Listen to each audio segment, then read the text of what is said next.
Bonsoir madame. Bonsoir. Merci d'avoir répondu à notre invitation. Merci à vous. Bienvenue.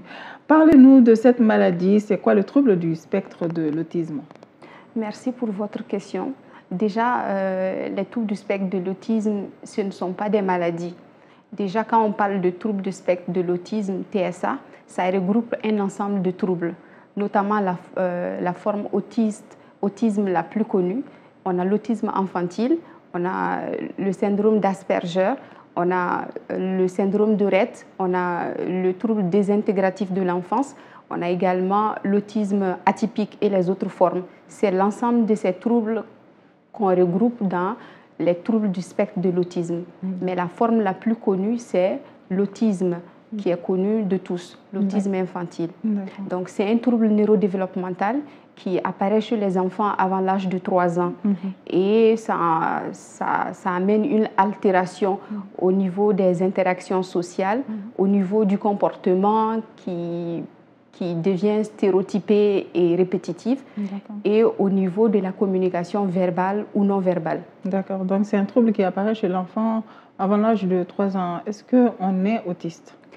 Si, on est autiste parce qu'on est autiste et puis tous les signes apparaissent avant l'âge de 3 ans.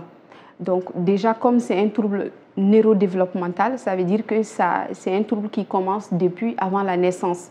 Donc ça veut dire qu'on est autiste, mais les premiers signes, on arrive à les apercevoir avant l'âge de 3 ans. D'accord. Oui. Et est-ce qu'on a un taux de prévalence de l'autisme en Afrique? Bon, en Afrique, en ce qui concerne l'autisme, les recherches ne sont pas assez poussées, vu notre condition africaine et par rapport aussi à nos croyances culturelles également. Beaucoup de personnes associent ces troubles à des interprétations métaphysiques et aussi au niveau de nos médecins qui ne sont pas assez sensibilisés et qui ne sont pas assez outillés pour faire le dépistage. Donc du coup, on a du mal à avoir des chiffres précis concernant la prévalence de l'autisme en Afrique. Mais mondialement, on était parti de une naissance sur 100. Maintenant, on est arrivé à une naissance sur 50. Ce qui fait que c'est un grand problème de santé publique maintenant. Voilà, une maladie qui a tendance à prendre de l'ampleur. Quelles peuvent être les causes et les manifestations de ce trouble? De nos jours, la cause de l'autisme n'est pas connue. Donc, on ne sait pas qu'est-ce qui cause l'autisme en tant que tel, mais des recherches auprès des scientifiques montrent déjà qu'il y a l'association de plusieurs facteurs qui amènent l'apparition de l'autisme. Et ces facteurs peuvent être environnementaux ou génétiques qui, ensemble, favorisent l'apparition de l'autisme. OK. Et les manifestations? En ce qui concerne les manifestations, il y a 3 points essentiels. L'autisme touche les interactions sociales. Vous allez voir que ce sont des enfants qui ont du mal à initier l'interaction avec les autres. Des enfants qui vont rester seuls, comme dans leur bulle, ne se mélangent pas aux autres enfants. Quand on les met dans des groupes, ils sont toujours en retrait, ils sont tout le temps seuls. On peut trouver des problèmes au niveau de la communication. Si c'est verbal, l'enfant sait parler, mais ne peut pas utiliser la communication de manière efficace. Peut-être l'enfant va être dans la répétition, ce que l'enfant va entendre à la télé, va répéter ça quotidiennement. Par exemple, quand on lui pose la question « Comment tu t'appelles ?», l'enfant répond aussi « Comment tu t'appelles ?» Si ça peut être aussi lié à des problèmes de communication non verbale, ça veut dire que l'enfant a du mal à pouvoir communiquer, peut-être venir prendre la main de l'adulte pour tendre ça vers la chose qu'il souhaite. Au lieu de parler. Au lieu de parler. Donc, il y a ça. Et on peut avoir aussi des problèmes de comportement qui peuvent être soit un enfant qui va appuyer sur l'interrupteur tout le temps, quand on lui donne des jouets, va les aligner en file indienne tout le temps, ou va vouloir faire les mêmes choses tout le temps. Par exemple, ne veut pas changer de vêtements, veut par exemple emprunter le même chemin, ne veut pas les mêmes nourritures. Donc, on a plusieurs cas. Mais aucun de ces signes en solo ne permet de dire qu'un enfant est autiste. Il faut la mise ensemble de tous ces signes et de manière répétitive qui amène le professionnel à poser le diagnostic de l'autisme. L'autisme qui est plutôt un trouble et non une maladie. comme dit tout à l'heure. Alors, nous savons que certains organismes communautaires, même s'ils ne sont pas nombreux ici au Mali, offrent des services d'accompagnement. Votre organisation Autisme Mali œuvre justement dans ce sens. Alors, dites-nous comment vous intervenez dans cet accompagnement et la prise en charge. Oui. Donc, notre association, l'association Autisme Mali, c'est une association à but non lucratif.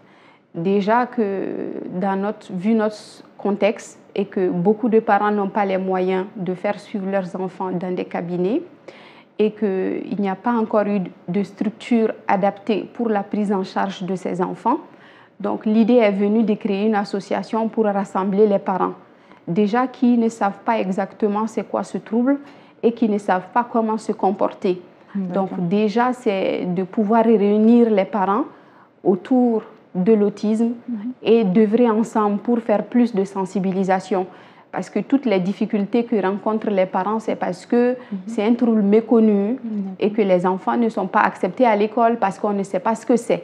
Mais déjà, si les parents s'associent ensemble en groupe, échangent, ça peut être un lieu de répit aussi pour parler des difficultés, qu'est-ce qu'il faut mettre en place pour aider les enfants, conjuguer les efforts pour aboutir à la création d'un centre. Mais le but premier, en fait, c'est de fournir, d'aider plus dans la sensibilisation de notre société et de pouvoir atteindre les pouvoirs politiques ou publics pour qu'on puisse avoir tout ce qu'il faut pour les enfants ici au Mali.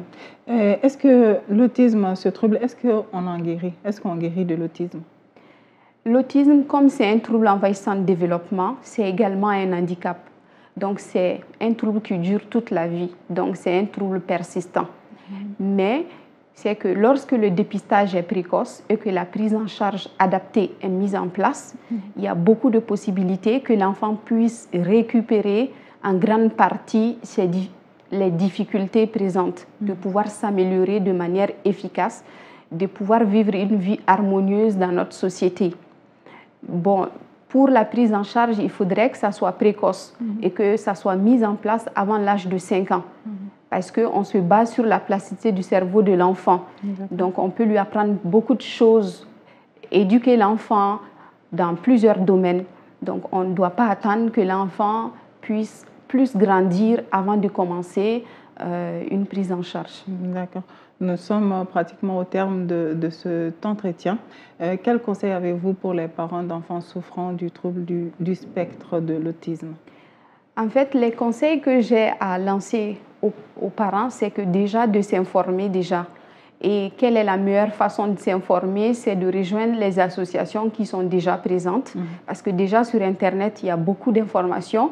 Et souvent, ça peut amener même à la dépression tellement il y a d'informations. Donc peut-être c'est de se rapprocher des associations et de poser ces questions, de participer. Si les parents veulent que les choses changent, donc du coup, eux aussi doivent se mettre aussi dans la lutte pour que ça marche.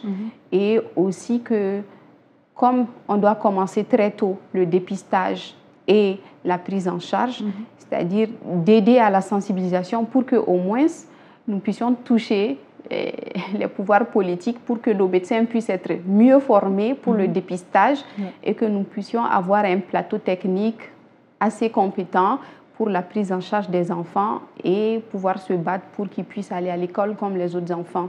Pour que leur situation s'améliore. Exactement. Voilà, et c'est ce qui met fin à cet entretien. Rubrique carnet de santé, l'autisme, un handicap méconnu. Pour en parler, nous recevions sur ce plateau Madame Ouattara, Madame Aïssata Ouattara, orthophoniste logopède au cabinet Orthophonie Mali. Encore merci pour tous ces éléments de réponse à l'endroit de nos téléspectateurs. Je vous en prie.